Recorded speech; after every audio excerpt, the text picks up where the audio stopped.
Okay, great. Good afternoon, everyone. Welcome to this week's SSP Wednesday seminar. Taylor Fable, Director of the Security Studies Program. I'm really excited today to welcome a colleague from Lincoln Labs, Diane Staley. She's the Assistant Group Leader in the Artificial Intelligence Technology Group. She recently returned to MIT from a tour of duty in government where she held multiple positions related to AI and national security. She served in the White House, in the Office of Science, Technology Policy, and the National Security Council, and at the Pentagon as Chief of Responsible AI.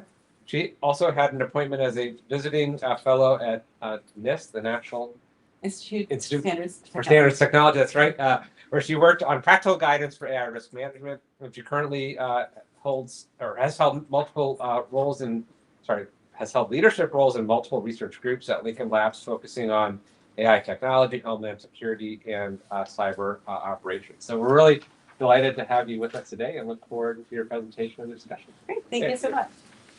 Thank you for that.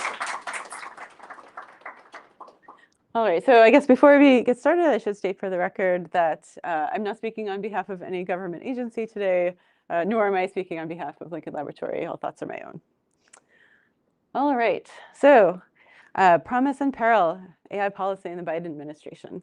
This was, as one can imagine, a very exciting time to be in AI policy during the rise of ChatGPT. And the overall approach from the Biden administration can be summed up in this idea of balancing promise and peril. First of all, the idea that AI holds tremendous promise to benefit either the American population or population of the world or our adversaries. Certainly in the services that the government provides to the American people, there is tremendous potential to be able to improve the quality of services that we deliver, including these government no-fail missions. For the citizens of the world, certainly AI holds a lot of promise for improving the quality of life in countries around the world. Certainly that gets reflected in things like the United Nations and Sustainable Development Goals. But these technologies also hold promise for our adversaries. So we have to think about what advantages would our adversaries gain, and how do we predict that, and how do we defend against that? And to achieve this promise, we also have to manage the very real risks of AI. And when we think about that, certainly there has been a lot of debate in the AI community over the last several years on the idea of catastrophic risk. Certainly things like cybersecurity, nuclear, chem and biological warfare, those are things that we have to pay attention to, but we also have to think about more tangible risks that can be realized in everyday life, things like fairness and bias and equity. So today what we're going to talk about is some of the major pieces of policy that came out throughout the Biden administration. I'm going to try to hit the wave tops for you and talk about the pieces of policy, what we were trying to accomplish with that. And then I'm going to touch on the topics throughout of responsible military use, fostering innovation, managing risk, national competitiveness, and the idea of capacity building and using AI as a way to do that with partners and allies. All right, so first I want to talk about responsible AI policy in the United States Department of War. This was the beginning of my assignment in Washington. I was stationed at the Pentagon. I was in charge of responsible AI. Right before, so I started my tour of duty in 2022. Before I got there, the department had officially adopted a suite of AI ethical principles, those being responsible, equitable, traceable, governable, and reliable. And these principles were formulated by the Defense Innovation Board. They chartered a study that was contributed to by civil society, academia, and industry, as well as government. And they had decided that this was a series of principles that they wanted to see the department adopt. Certainly the backdrop for this, there was a lot of debate about autonomous weapons, and there was a very real fear that the department was developing quote unquote killer robots. So a lot of this adoption was to, adoption of these principles was aimed to provide both reassurance to the public that this technology was going to be developed in a responsible manner, and to outline the ways in which that was going to be done. So when I first started, one of the first pieces of policy that we put out was the Responsible AI Strategy and Implementation Pathway. This was, when I was stationed at the Pentagon, I was part of the Chief Digital and Artificial Intelligence Office. This was a successor organization to the Joint AI Center, which was started in 2018. And then this was one of the first pieces of policy that the new Chief Digital and Artificial Intelligence Office put out. It was put together by a working group called the Responsible AI Working Council, which consisted of representatives from across the department, the different components. Each one of the components had nominated a subject matter expert or a representative to this committee. And what's in this document, first of all, is it outlines the approach to responsible AI, which is very much grounded in technical maturity, situated in the development lifecycle and highlighting the kinds of activities that you have to be engaged in throughout that process, right? From the design process all the way to deployment and use. It then outlines a series of tasks for each of the components to take on. And that covers anything from procurement activities, workforce development activities, creating an AI use case inventory, creating test and evaluation tools to help development teams. And then the Responsible AI Working Council is the governing body that was tasked with overseeing the execution of those tasks and making sure that those tasks get done. And then one of the biggest questions that I got when I first was in this role and started to go out and talk with development teams was, okay, this is great. I'm very much bought into this concept. I want to be responsible. Well, what do I actually do? We didn't really have anything in the way of practical guidance that we could hand out to a team and say, this is what we want you to accomplish. So we worked for just about a year to create the Responsible AI Toolkit. And there's a few pieces to that. So first of all, we did a study to understand what existed in the world as far as guidance for responsible AI, practical, tangible guidance that you could give to a team and say, here, do this. We then went through that list to see what was actually suitable in a defense context, what was mature enough to be used, what sort of met the criteria to be used in a US government setting. We narrowed down that list and identified a set of tools, including mostly open source, because we wanted this to be broadly accessible to everyone. We also wanted this to be accessible to the defense industrial base and department contractors so that they knew what the expectations were for any AI solutions that we procured. The toolkit also includes a set of guiding questions to help teams reflect on the aspects of development where there might be some responsible AI pitfalls. So things like thinking through the design concept, thinking through human oversight, thinking through what kind of testing needed to be done and how you were going to manage risk on an ongoing basis. And then there are a number of appendices that walk you through the process of calculating risk or some of these other activities, as feasibility analysis, suitability analysis, et cetera. And then over time, this became the place as new concerns were identified. For example, when ChatGPT came out, there was a lot of interest in generative AI and what do we do differently to govern those kinds of solutions. So a new piece of that toolkit was launched to address those concerns. In addition, one of the major pieces of policy from a different part of the department that was updated during this time was DoD Directive 3000.09, which governs autonomous weapon systems. There's also a piece of this toolkit that walks senior leaders through that process of assessing the capabilities. So this was sort of this body of work really laid the groundwork for a lot of international collaboration on responsible AI and generated a lot of interest. So there are a couple of different collaborations internationally that I wanted to talk about. First is Partnership for Defense. So the CDAO convenes this group. This is a coalition of what we'll call like-minded nations. So some of them are NATO members, some of them are NATO allied, for example, Japan or Korea or South Korea or Australia. And then some of them are just interested countries. They get together on a regular basis and discuss potential collaborations or touch points. And responsible AI really became one of the foundational topics that this group discussed. And it led to a lot of collaboration and between those nations and partnerships. In early 2023, NATO stood up a new data and AI review board with the purpose and the express charter during their first year to create a responsible AI certification standard. This group, for the United States, the person who sits in the chair at CDAO for responsible AI is the member to this review board.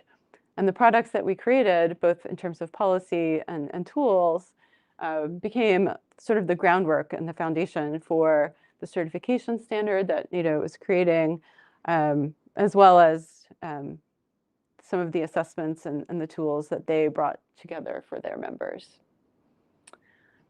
And then the Netherlands really stepped up during this time as wanting to be a leader in responsible AI.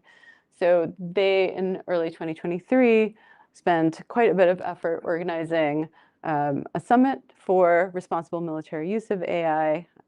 And they brought together leaders from around the world to discuss some of the main challenges that they were facing. The first workshop really focused on laying the stage for why we care about this problem and some of the challenges that were faced. And this really became sort of a touch point for the larger defense community. So a second meeting was then held jointly with South Korea. And now this summit has really turned into a global commission. It's led out of the Netherlands. And there are a number of organizations that contribute to it. They have regular convenings throughout the year to make progress on responsible AI issues. All right. So in addition to internal contributions to the Department of War or defense around the world, in this role, we also contributed to the interagency AI process. So at this time, the Office of Science and Technology Policy was leading a policy committee working on what's called the Blueprint for an AI Bill of Rights. And what this document is, it's a non-binding document, but it lays the framework and the expectation for the American people on what should they expect from government use of AI and automated systems. It outlines a lot of the use cases in which real harms from AI for fairness and equity, for example, some of the use cases in which those harms might be realized, and laid really some foundational concepts for what should the government be thinking about and for future policy initiatives. So the department was a contributor to that policy committee. Of course, there are carve-outs there for national security, for example, but that is one of the foundational documents. And since it's not technically a policy document, it still sort of stands in its current form. In April of 2023, the National Security Council was growing increasingly concerned about ChatGPT, since that was such a watershed moment. The key differentiator there was that access to these powerful new, what were called dual-use foundation models, was made accessible to the public broadly. So the National Security Council was very concerned about potential for misuse and threats to national security. So they convened a small group of representatives from the intelligence community, from NIST, and myself, to go out and talk with these dual-use foundation model companies and understand what they were doing to secure their models, prevent misuse, and figure out what were some of the threats that we needed to focus on. So we had 30 days to do this. It was a very quick turn study. And we came back, we made our report, and a few different activities came out of that. First, you may have seen this in the news, but the president convened leaders from these companies and gained voluntary commitment that they were going to increase security, that they were going to receive security briefings, and they were really going to get together and figure out how to manage the development of their technologies in a safe and secure way. This led to the development on the industry side of the Frontier Model Forum with membership from these companies and now many others to think about what that security looks like and how that should be different in the AI realm. This also, on the Department of War side, led to the formation of Task Force Lima, which was the department's task force on generative AI. That task force existed for just about over a year. A lot of the activities that they engaged in were learning about the technology and trying to figure out best practices that they could bring into the department. They did spend quite a bit of time looking at guardrails and what are the kinds of security concerns as well as responsible AI concerns that we should be thinking about. And that was one of the key deliverables from that task force.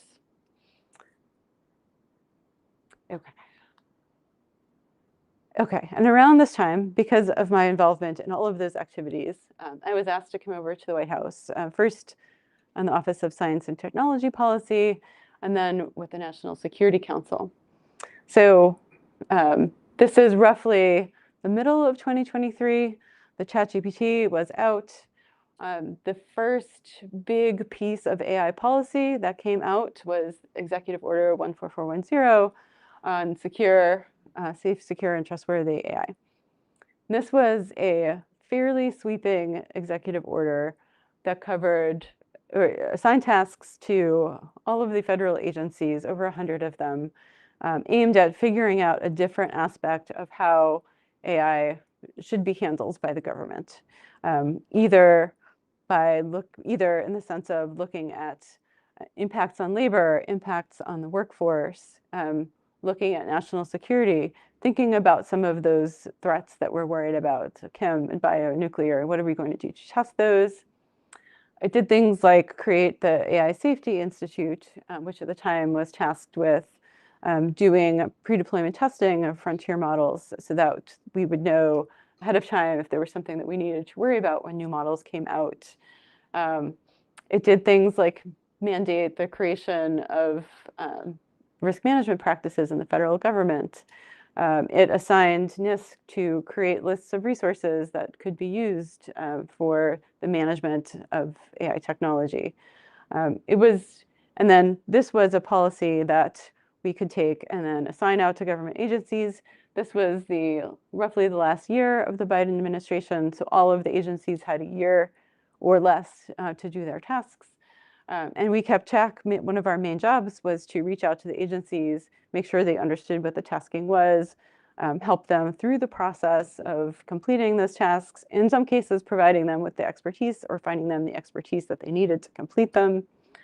And then we would report out on a regular basis. There was a website called ai.gov where we would post the tasks that had been completed, not necessarily the products, but the tasks. And I believe by the end of the administration, we had completed all of them. One of the other foundational documents that was created during this time was OMB's memo M2410, which mandated both innovation as well as risk management activities for the federal government. It stood up a governance structure for the federal government in the creation of, or mandating that every agency creates a position for a chief AI officer, as well as a council of chief AI officers led by OMB that were tasked with creating strategies for their agencies and posting them on their websites, helping them to understand what risk management practices that they had to engage in, mandating that they report out on their AI use cases within the agencies, as well as a number of other activities. And this is something that has also lived on in different forms, but the agencies very much have been in compliance with this. And this was all of the compliance for this was also tracked on AI.gov website. And then later on in 2024, National Security Memo 25 came out, which was focused on AI in the national security community. This is for any kinds of systems that are involved with national security or designated as national security systems. Anything that had a carve out from the executive order would be covered by this new memo. And this new memo was designed to have a governance structure that very much mirrored M2410. So that DoD and the intelligence community, as well as the intelligence community elements of other agencies, would have to adhere with those same practices. Okay, so now switching over, at this point in time, we had done a lot of work on standing up work on risk management and ways to mitigate against potential threats. But we felt like we weren't doing enough to think about the innovation side of it and thinking more about the promise. So we launched an initiative called AI Aspirations. And this is an effort where we drew from champions from across several agencies that were looking to incorporate AI in their agency's mission.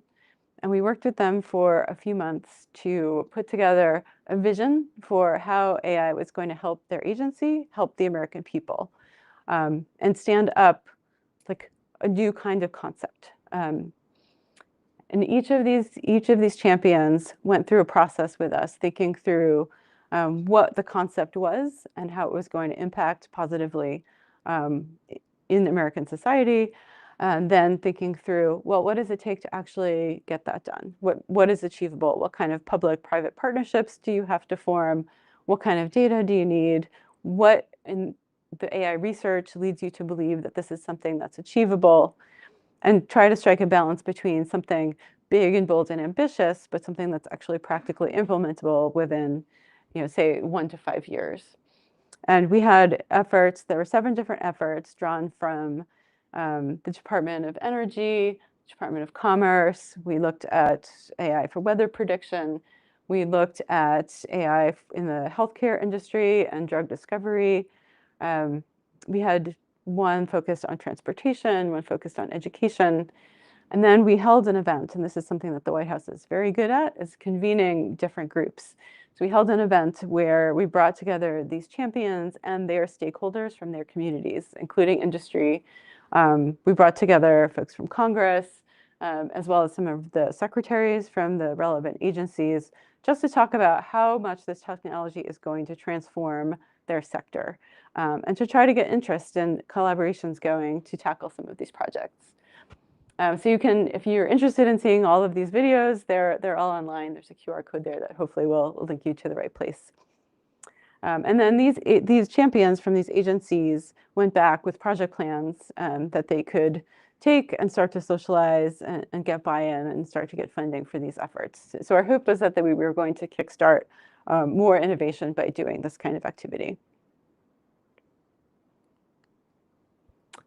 Another international innovation initiative that I wanted to highlight more on the social good front was the US-EU Administrative Agreement on AI. So this is something that the State Department had actually signed with the European AI Office. It was run out of and helped justify the part of the EU AI Office that's focused on social good. The National Security Council is sort of the executive sponsor for this effort and helps to connect the different initiatives to the relevant agencies across the government in ways that the State Department maybe doesn't have the ability or access to do. And so what this initiative was aiming to do was to increase collaboration and innovation with the EU on problems that were relevant globally. Since the US and the EU often get called upon in cases of emergency, extreme weather prediction and disaster response were something that was of great interest and joint collaboration. Healthcare, the first initiative here was focused on breast cancer, prostate cancer.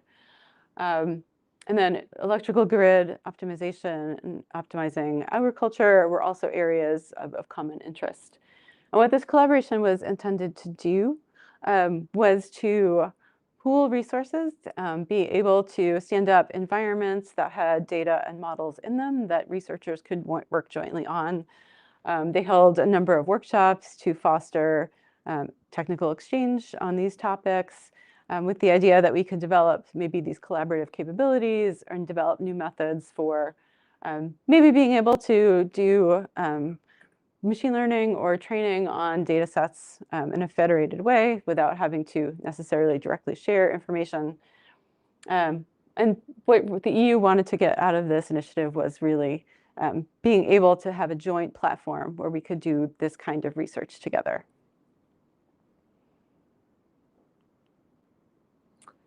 And then finally, one of the main initiatives towards the final months of the Biden administration was focused on AI diffusion and national competitiveness. Certainly over the course of 2024, there was a lot of movement in the AI community on model benchmarking and capability benchmarking, which mostly has been used by a lot of the big tech companies as a way to highlight how well their product is performing or how well their model is performing. But it sort of became an escalating competition of who has the best model, who has the best performing model, and on what dimensions does it perform the best. And there is very much this idea that we want to preserve US competitiveness. We want to make sure that we have the biggest and the best performing models. But there was very much this fear that we're being outpaced by China. So there was sort of a mad rush to figure out what does that look like? How do we retain US superiority here? This was also wrapped up in the debate over export control of semiconductors and specialized chips that were being used for AI processing. There were existing limits, of course, on how those could be exported. What was trying to be balanced here was keeping the rest of the world on US infrastructure, and how do we balance the concern over keeping our own superiority, but still retaining the ability for American companies to do business. So we spent quite a few cycles on thinking through, well, how many chips do you actually need to train the next generation of dual-use foundation models? What is the right limit that would keep American superiority, but let AI diffuse on its own throughout other countries?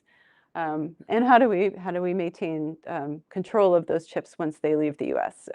What kinds of controls do we want our overseas partners to have?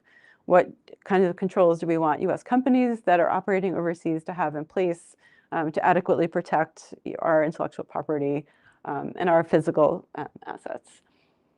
So this resulted in a proposed rule by the Department of Commerce on AI diffusion that set new limits on the number of chips that could be exported, as well as setting some of the conditions on export control. And then at the same time, we spent a lot of time tracking the progress of frontier models, certainly looking at the benchmarks that were being tracked by the companies.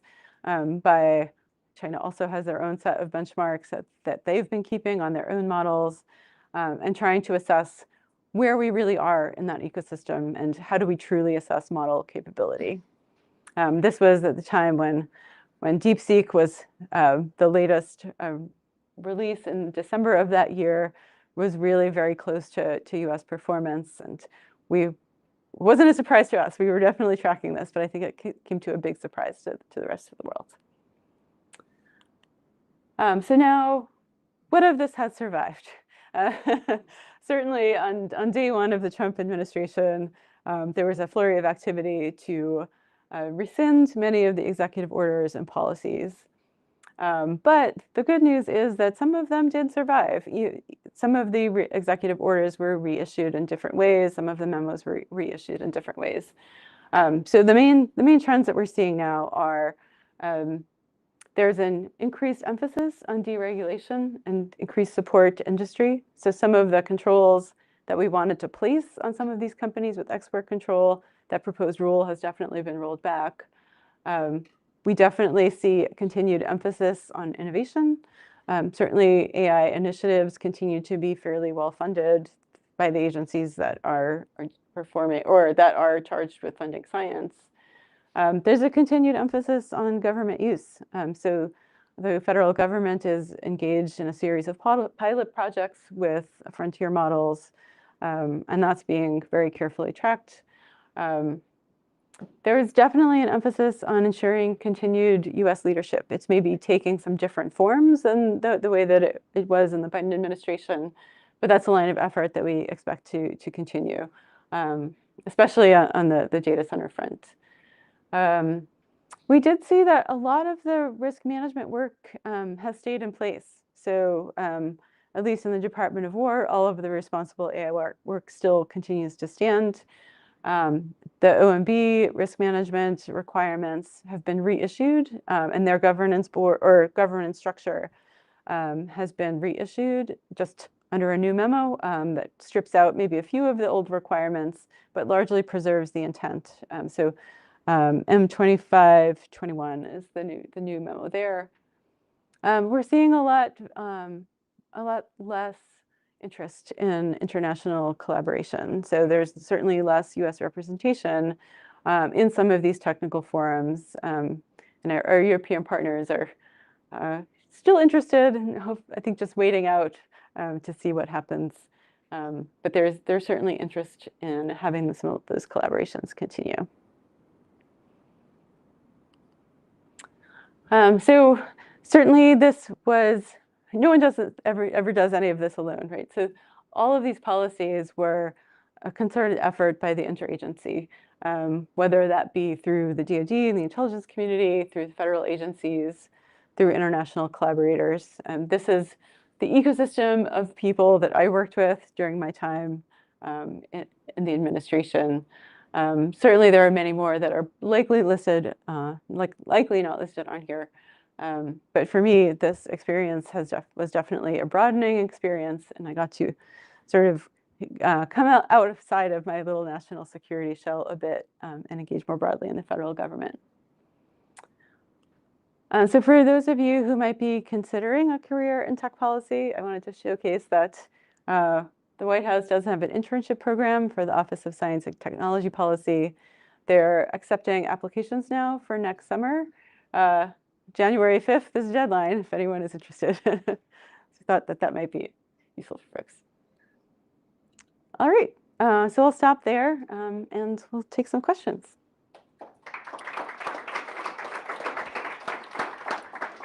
Diane, so Diana, I saw you first. Great. Hi, thank you very much. My name is Diana. I'm a PhD candidate in the department. I have a question about the sort of policy making behind the scenes. And given that this is, AI and chips and all of these semiconductors are such a highly technical fields, and that is fast advancing every day that we're speaking, how does the technocrats or the policymakers behind the scene engage with the scientific community, and what's the role in the that scientists play, or do they play any role in the daily policymaking of this sorts of things? Yeah, so that's a great question. So certainly many of the staff behind the scenes are, at least in the White House side, are often on loan from various organizations. So there are people with technical backgrounds that come in on rotation. So there are some staff at the White House that are political appointees, but a large portion of the rest are, well, I was an IPA assignment, or they're detailees from agencies. You want to explain IPA briefly? Yeah, oh, sure. A lot of people here Yeah, a lot of people here not the but delicious not kind. everybody. Yeah. So it stands for Interagency Personnel Agreement. So it's a mechanism that any government agency can bring in someone from industry, someone from academia on loan to the government for a term limited amount of time. It's 4 years maximum. You remain an employee of your home institution, but you have all the roles, responsibilities of a federal employee. And then the government reimburses your home organization for your time, and you have a job to go back to. But that program was designed to let the government benefit from unique technical skills or unique leadership that they need. And certainly that's how that was my road into the government. So I was an IPA into the Pentagon because responsible AI a few years ago wasn't something you could easily find. And then I was detailed from the Pentagon to the White House. So there are a lot of people that from the agencies that are also brought in through that detail path. Ken Roy. Sure. Ken Roy, Political Science. Your report covered everything. And what I want to do is try to drill down a little bit. So if you look at AI applications and responsible conduct issues associated with them, if you put two huge piles. So one huge pile would be stuff in DoD or Department of War that is similar to stuff that would be going on in other government agencies and business. Inventory management, predicting personnel performance, predicting defaults, managing healthcare. All of that raises issues with ethical concerns. The White House OSTP report would have covered a lot of that stuff. But when you take those, first drill, algorithmic bias is something that keeps coming up, and it's particularly tricky when the algorithms are accurate and have the effect of discriminating against protected groups. Federal law messes this up because under judicial standards, effect is not enough, you have to demonstrate intent. So on that big pile of stuff sitting over there, without even getting into what's unique to DoD, what was the solution that you guys were developing to that problem? And I'm gonna stop there because I went on too long. No, it's a great question. One of the hardest aspects of the risk management work right now is the fact that the science of how do you do those evaluations is evolving at the same time that we have to create policy, to enforce it or to mitigate those harms or to ensure that those harms aren't realized. So a lot of what we did was to try to reach out to those pockets of industry where that work is happening, reach out to academia where that research is happening, and try to compile all of that work in one place, which is a really hard task. And I would agree with you that this is everything, but there's a lot more I didn't talk about. One of the activities I didn't talk about was working with NIST and their AI risk management framework team. I spent a few months towards the tail end of my assignment working with them to try to compile practical guidance aligned with their playbook on how do you actually do this within an organization and who has figured out the best way to do a data quality assessment. The best we have got to at the moment is here are all of the resources that can help you through this process. You as someone who's building the solution still have to go through and determine what the right fit is for your use case, for your agency, because every agency is going to have a different tolerance for like what kind of level of failure is acceptable, right? Based on the mission that they have and what legal requirements they have. And there's going to be a unique combination of factors that they have to take into account. There's so much more that needs to be done on that front. And that's an open problem for research. Caitlin Talmadge. Thanks so much. Hi, I'm Caitlin. I'm a professor here.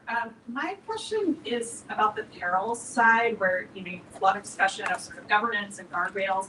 I guess I was just wondering, can you elaborate or can you say more about the substance of the problems that you were trying to solve? Like in a particular issue area, can you say more about the scenarios that were of most concern, and then kind of what would governance or responsible activity or good risk management be in that area? Like, what is the success in that area?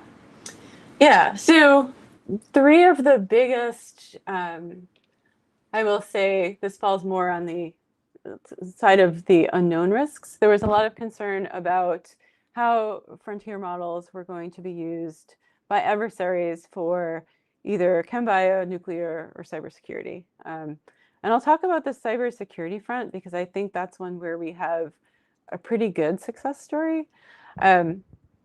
One of the concerns was that adversaries are going to be able to use these new models to be able to conduct cyber attacks much more quickly at just an unprecedented scale. So the concern was, how do we start to test for those things? So we worked with those frontier model companies. There are a couple of top-notch cybersecurity experts that work for Google, that work for Meta, that work for Anthropic. And they have started to monitor their usage logs. So when someone is a bad actor and they're trying to do something bad that looks like creating a cyber attack, they've implemented a program where they monitor for that, and then they put out these regular reports out to the community. I want to say they're probably quarterly, and they post them on their website and they say, here's a bad actor. We observed them trying to create this kind of cyber attack against this kind of infrastructure. And this, this is what we observed. And then we shut them off of the platform. Like much in cybersecurity, that may end up being a cat and mouse game, but that's one where there was a risk that we were very worried about and that we worked with the companies to define a solution for. And what about the models that adversaries have? Are there ways to, say with DeepSeek or whatever's happening in Russia, to monitor indirectly how those models are being used, or is this simply like a one-sided sort of defensive sort of position where we're locking down sort of U.S. origin models, but the rest of the world is kind of a unregulated domain? So the Center for AI Standards and Innovation has started to take on more of a national security role in this new administration. So they have, their previous charter was focused more on pre-deployment testing of US models. They recently released a report on DeepSeek and the newest version that came out in May, and trying to assess where that model falls in comparison to some of the US capabilities that they've testing, and to try to draw some conclusions for that. They've done a nice job of setting up a cybersecurity kind of test harness, and they have a set of benchmarks and an environment where they can look at these models and how they perform against specific things. Like in cybersecurity, they're looking at capture the flag kind of exercise where they're asking the model to go and figure out where to find this piece of information in a system. So that's the role that I expect that they will be taking on more responsibility for the future. Great. So let's see. Next, I have Emily Dunn. Hi, Emily. I'm a PhD candidate here. You mentioned that we're seeing less international cooperation on the development of AI, and I wonder if you see that trend mirrored in sort of the international government's arms control type space, because we did get, I think, 2024, the Council of Europe AI Convention framework that the US did sign on to, which was like a very high level normative agreement, but was sort of seen as like a first step towards international governance of this space. Do you see that and sort of mirroring that trend of that governance being sort of pushed to the wayside as the competition increases? I'm not tracking the arms control aspect of it. I think the international collaboration tends to be more limited in terms of the AI for social good kinds of spaces. One of the actions in Executive Order 14410 was to create a global research and development agenda. And certainly this year, or this cycle with G20, AI and global good was a big focus. And I'm not 100% sure, but I don't believe the US has been participating in that, especially since USAID has mostly been stood down, and they were really the lead for driving that agenda and that playbook forward. It tends to be more of, like, I think there just aren't the personnel now in place to be able to execute on some of the innovation kinds of activities. I'm not tracking this super closely, but it seems like the US is still engaged with some of the AI safety institutes. The UK has a safety institute, certainly that has been in close collaboration with the folks at Commerce. And there are others, but I don't have insight now into to what extent those activities are continuing. Charlie Glazer. Hi, thank you for your talk. I wanted to ask about the importance of being like better than China. So in some ways, like how bad would it be? Like, what would the dangers be if China's models were a little bit better than ours? A lot of times, if one thing, you might be the danger of any good model to be what would pose the danger. Sometimes you're directly fighting against somebody else's capability.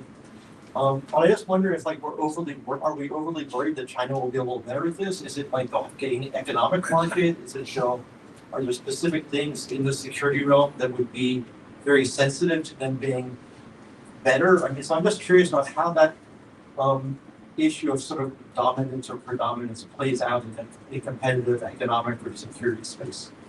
Yeah, that's a great question. Getting back to the idea earlier of the science still evolving, one of the areas of science that's still evolving is how do you actually measure model capability, right? The benchmarks that we have now are the best way that we have of doing that.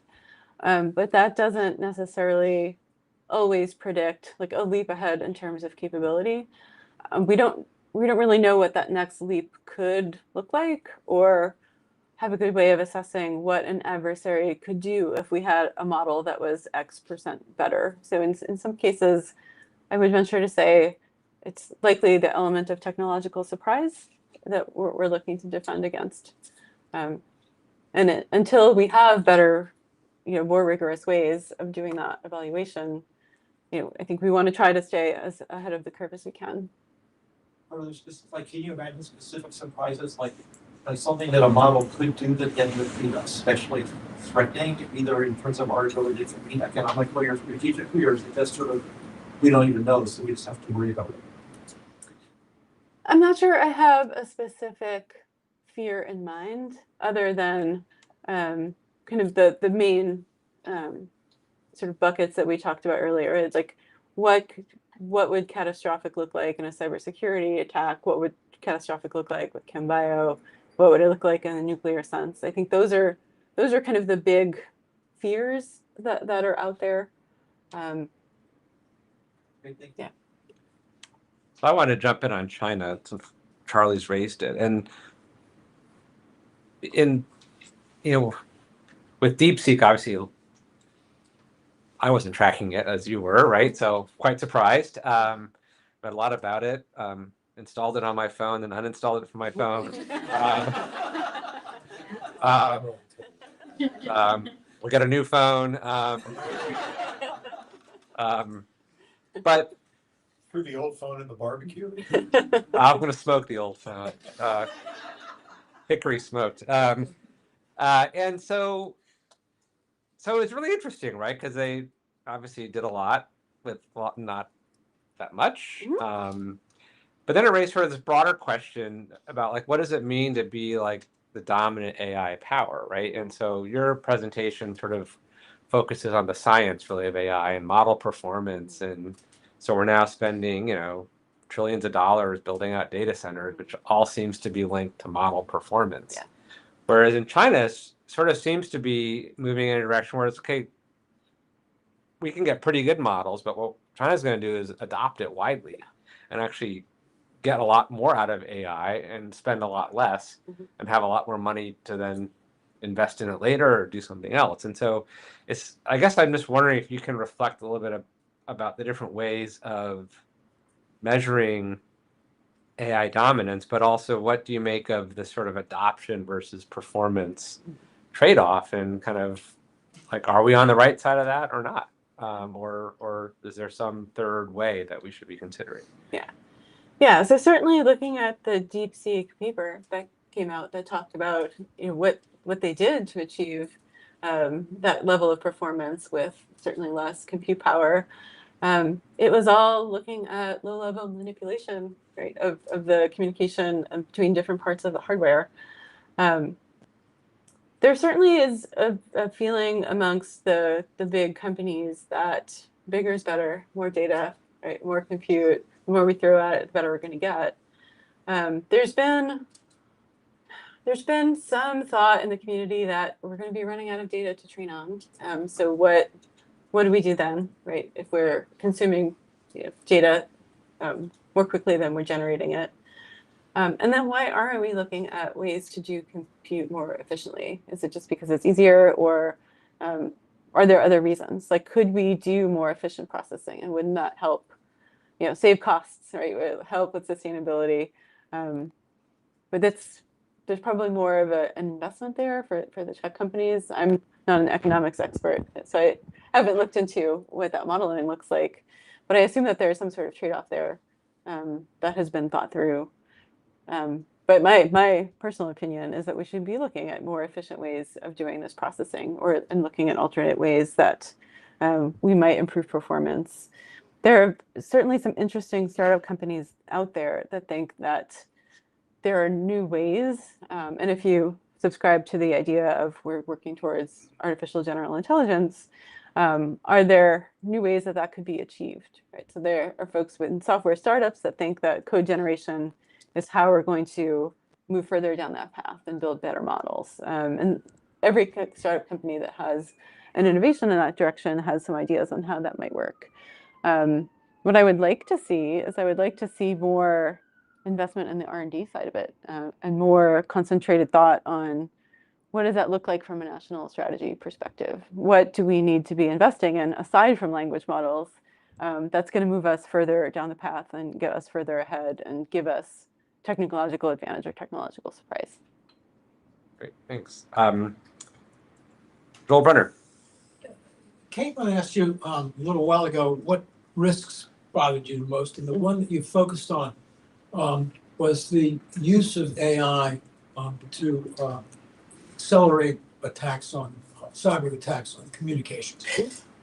What risk do you see in terms of the technology itself not being good, or coming up with the wrong kinds of answers, as opposed to being very good and used for something malicious? Yeah.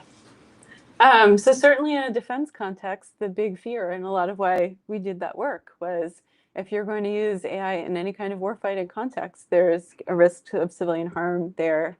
Certainly that's one of them. We also see, very real harms resulting in just the general public's use of AI. Either being used to exacerbate bullying of young women. There have been some initiatives to try to control that.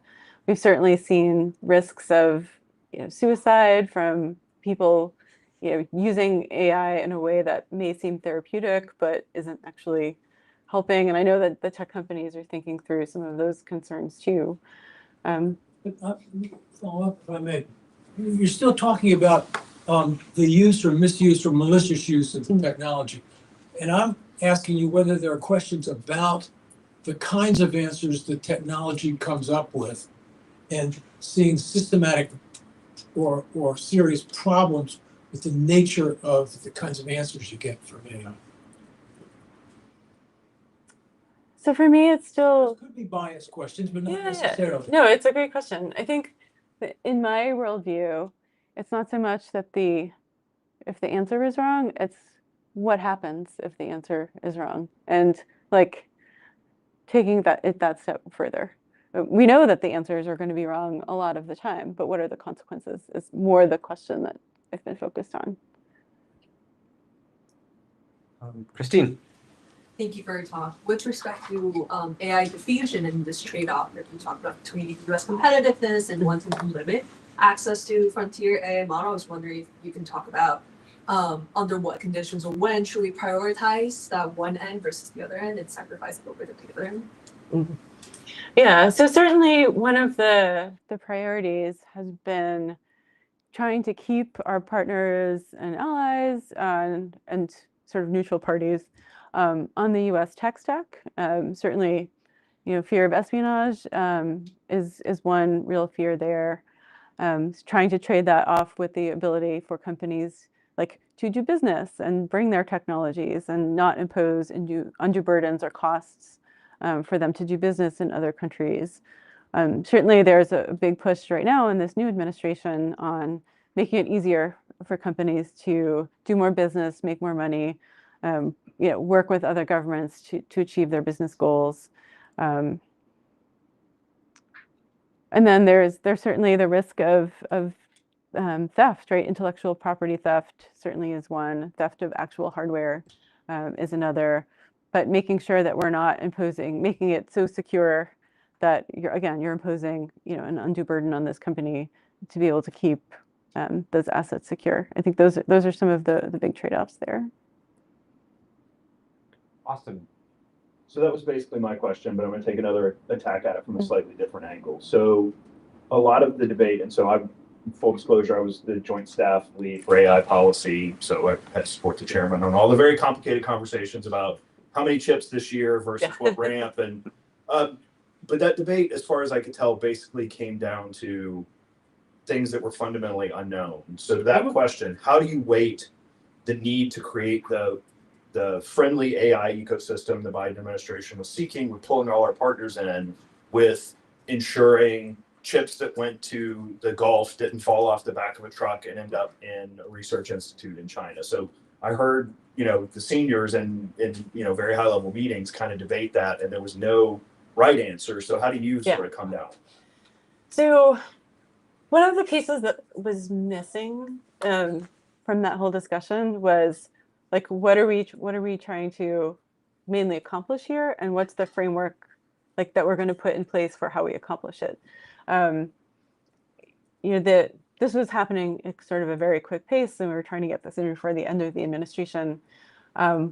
What really is needed is a framework that talks about what are the countries that we want in or out of the ecosystem because of what criteria, right? Is it their cooperation with us on cybercrime, on intellectual property theft? Is it general allyship? Is it the fact that they're on U.S. infrastructure, or if they are on other infrastructure?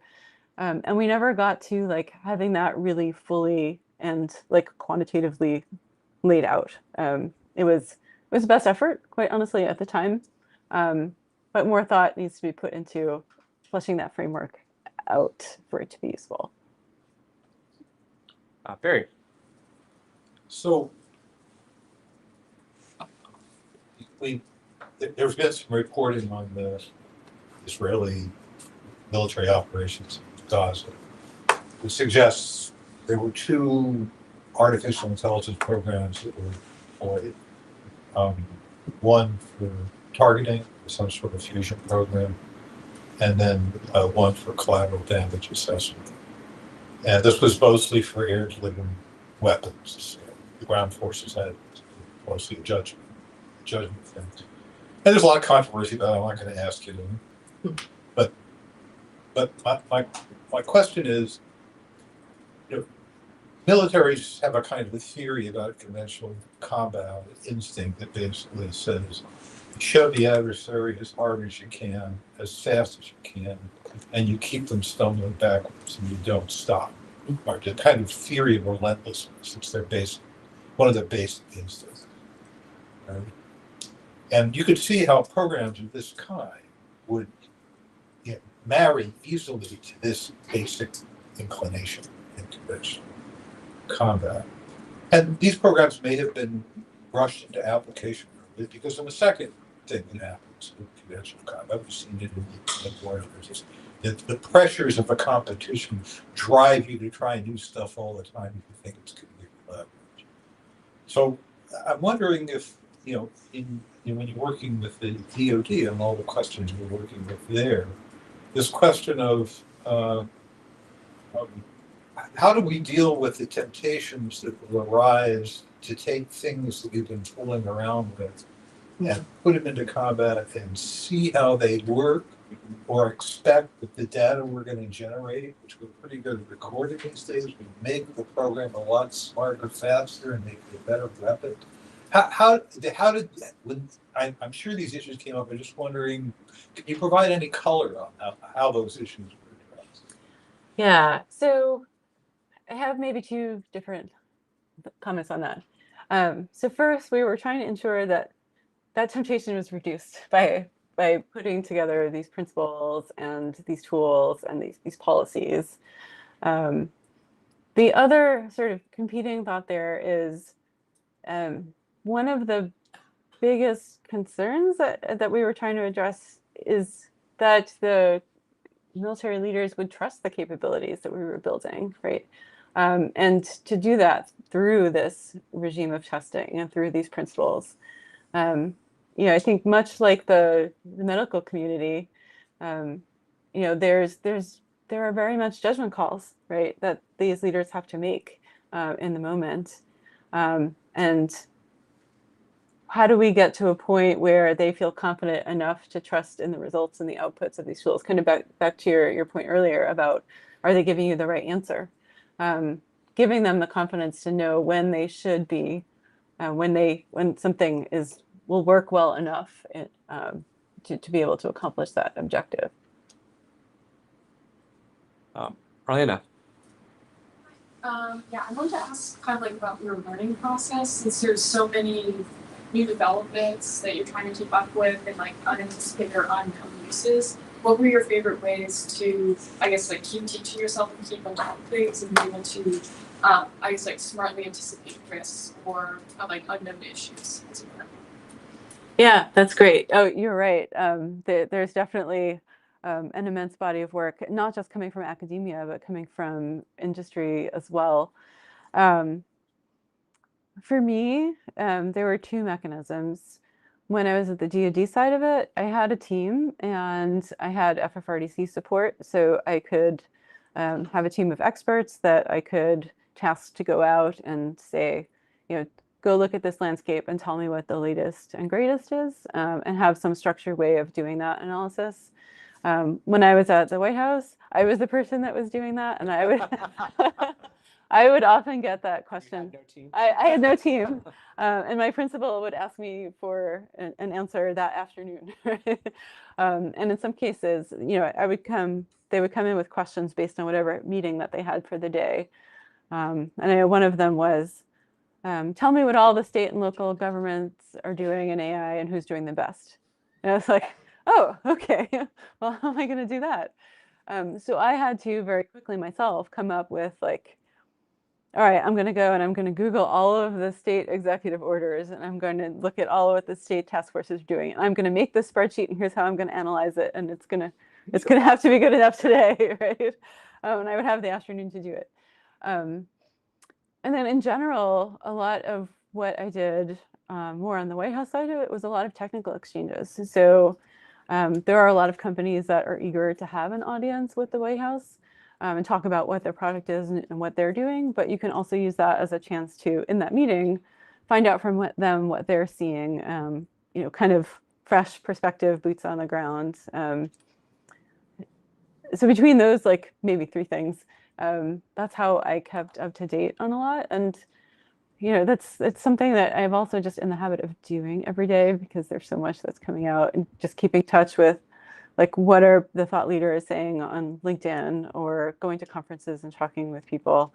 You can't really do enough of that. I thought you were going to say you asked ChatGPT. I'm not sure I trust ChatGPT enough to do that. That's revealing. Mariana. Yes, hi, thank you so much. I admit to being a total AI Luddite, so my question might sound a little that, but I recently heard about data poisoning and AI grooming as sort of feeding large data sets of deliberately sort of malign data to produce disinformation and misinformation and kind of shift narratives generally. How big a problem is it in general? How big a problem is it in the national security space, where I imagine kind of the inputs are more tightly controlled? No, that's a great question. Certainly it's a challenge, and there are pockets of folks that are looking at those kinds of issues for national security. I think one of the, but I think it's also still in its infancy. I think one of the best examples I have is, you've probably seen some examples of people putting stickers on stop signs so that the AI reads it as something other than a stop sign, and you can manipulate it in different ways to achieve different effects. We're already seeing some of that in more of a military context, right? So for example, could you put a big sticker on a plane sitting somewhere on an airfield and make it look like to the AI, is it a different kind of plane, or that the plane is not there? So there's been some work and some thinking on that, but again, it's still early days. There's much more that we can learn on that front. Kelly, Green Hill. Part of my question has already been answered, but it was sort of about the learning process, but I want to take it a little deeper. How do you think about, or red team, if you will, the unknown unknowns? Like what analogs do you use in terms of what we've known before to think about how to think about what we've never thought of? Oh, that's a great question. So one of my colleagues, Bill Regley at the University of Maryland, has produced a paper on exactly that. He worked with me at OSTP a lot. So his approach generally is thinking about horizon scanning, like looking out to see what's coming next, thinking about the ways that what's different about AI and how does scale and speed sort of change the nature of the problem. And then he has a process for thinking about sort of that. He has a quad chart of known and unknown, and how do you get to that top upper left corner. So I can certainly also put you in touch if you want to have a really detailed discussion about it. Catherine. Hi, thank you so much for this talk. I'm a PhD student here. So I'm curious, you mentioned, you discussed a wide variety of policies that involve a lot of different kinds of partners. And I'm curious what the behind the scenes of actually getting all these partners to agree to this kind of baseline. And I'm thinking here not only about the US government level, where I imagine DoD would have maybe different perspectives about what should happen compared to maybe some other agencies that are more open to certain some guardrails being put in place. And then also the international level, if we're thinking about the US and its position on AI versus some of our European allies, there's some differences there. So could you describe kind of like the behind the scenes, were there any sticking points that came up or things that were actually easier to get people to agree on than you were anticipating? Yeah, so certainly the interagency policy process is one that is designed to work through many of those issues. And that tends to be a little bit different administration to administration, and it takes a little bit of a different form in a Democratic versus a Republican administration. Our process was very much a consensus-driven process. So in the committee meetings, the committee would get together designated representatives from policy organizations from every agency, convene them to discuss the different topics. Often, like in the AI diffusion process, agencies were asked to produce short issue papers on topics that they felt strongly about or there were sticking points so that the key perspectives were kind of out there for deliberation. In many cases, if you're collaborating on an executive order, for example, there are several rounds of review and everyone gets a document to comment on. And sometimes it ends up being a point-to-point negotiation. Sometimes you as the lead writer of a document, will have to go out and just have a conversation with an agency about, what are the sticking points? What are the, lay out the intent that you're trying to accomplish and work towards like some common middle ground. On the NATO side of things, they have sort of a workshop process.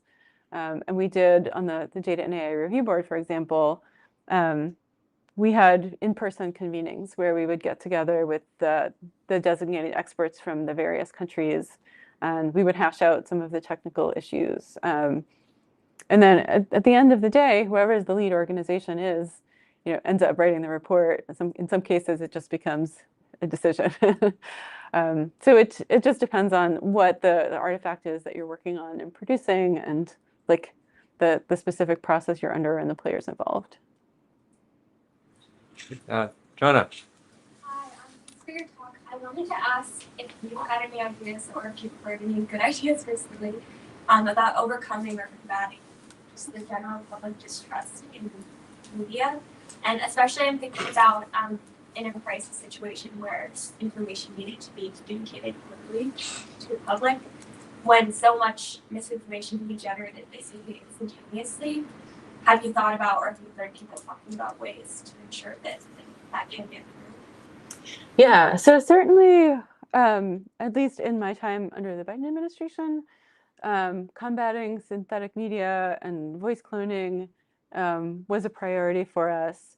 There was actually a very good initiative underway on the deep fake front, Adobe has been leading a lot of the charge on that to develop content authenticity standards, where you as an organization can mark your content with like kind of the equivalent of a digital signature to say, hey, this is my unique token here. This is my piece of content that I have created. Here is my like provable chain of custody of this asset that I've created.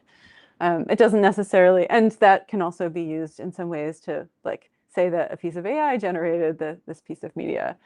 It doesn't necessarily mean that you can't generate fake things and put them out there, but at least you have some way of marking who it came from. At least in the current administration's policy, it seems like a lot of those efforts have been deprioritized. Certainly NIST had a lot of work on synthetic media and had a lot of ideas on how to combat that, but a lot of that work has been rolled back now. We have a few more minutes left. If anyone has, great, Joel and then Phil. You began by, and again, thank you for this most interesting conversation. You began by showing us some pictures of written policies, and that's how I, as trained as a lawyer, think about policy. And then I started hanging around with engineers at the National Security Agency. That's not how they think about policy at all. Policy to an engineer are the technical specifications that determine how something will or won't work. Mm-hmm. What's the likelihood, in your view, of being able to turn your paper policies, or at least some of the more important ones, into the technical specifications of AI systems that govern whether they can or can't do the things you do and don't want them to do? That is my vision.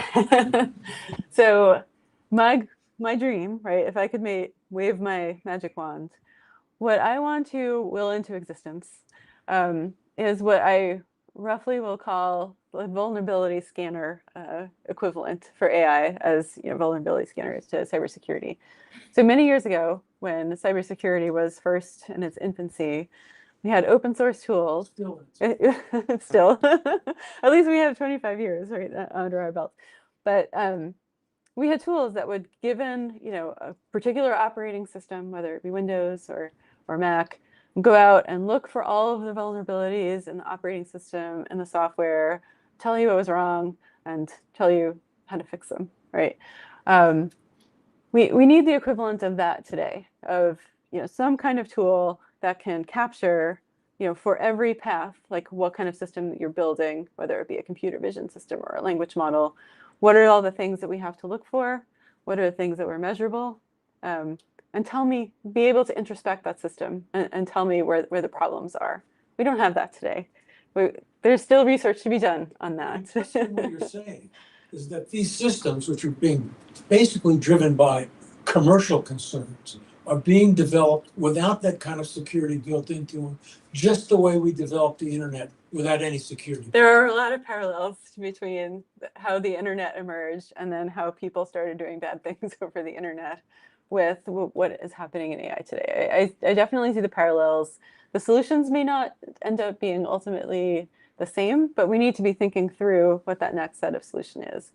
Over the last couple of years, I've been very heartened to see there have been some startup companies and some of the bigger companies too starting to think about what's different about a model and how does malicious software get embedded in a model differently, and what do we need to look for that's different.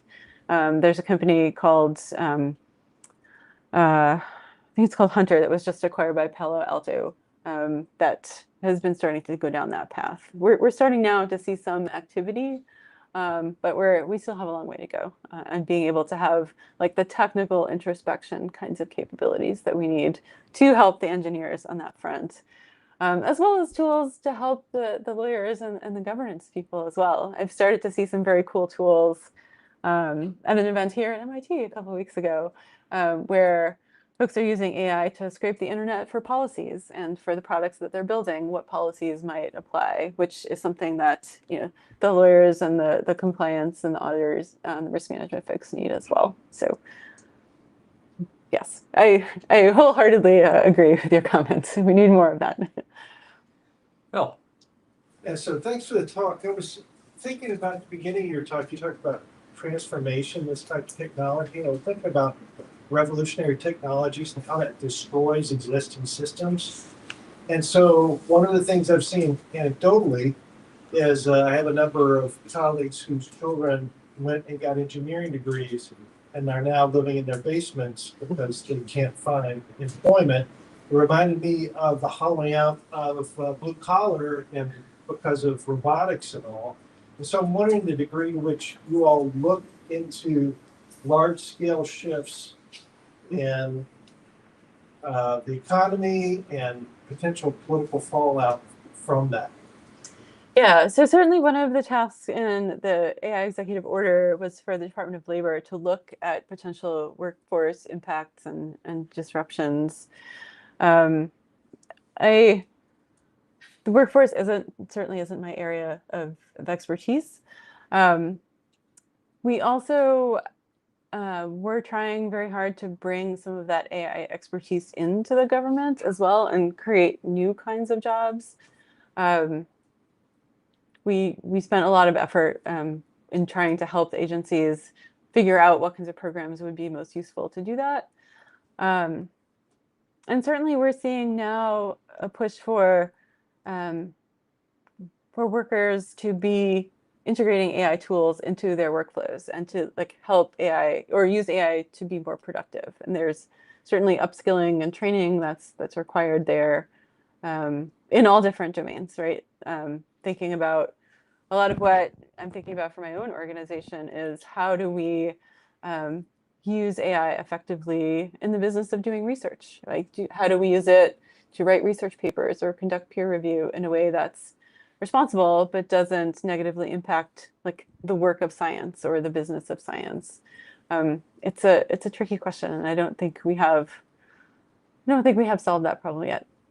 That's a question I'm struggling with my undergraduates this semester. Yeah, and for everyone that's sort of resistant and is worried about it, there's someone who's going to be an enthusiastic adopter. And how do you balance that and meet somewhere we're in the middle? While not having it write your paper for you, yes. Yeah. But is it good to have someone write your paper for you? There's a learning that happens when you write that paper, and if you're having a tool do that for you, does that take that away? Right? Yes. And we went through a lot of these similar kinds of questions, with every new technology that we create to some extent. And there's always that fear that for every new bridge that we're building, that we're tearing one down. No, it's an exciting moment in that respect. Diana.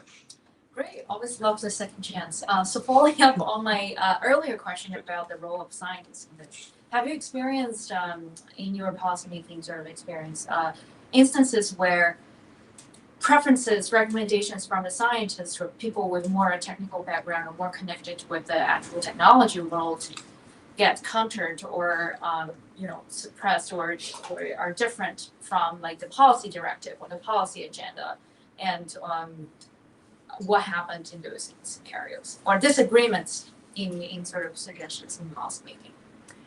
Yeah, so certainly one of the big debates at the time was the debate about existential risk, right, of AI, and it's a big debate within the AI community. Certainly there are some researchers and experts who see that as inevitable, and then there are others who don't, right? And where from a policy perspective, what we were trying to accomplish was focusing on the things that we can tangibly focus on today and not the hypotheticals, right? It's really hard to write policy about hypotheticals when you don't have evidence. When you do have evidence that these things are happening and that are problems.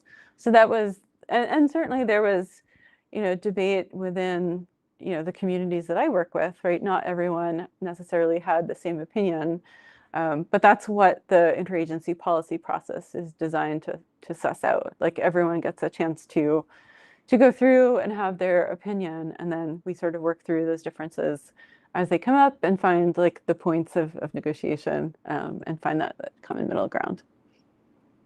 Great. Well, thanks so much for the presentation. Thanks so much for your work on developing our country's AI policies. It was a real pleasure to have you with us today. No, thank you. Thank you for the great questions.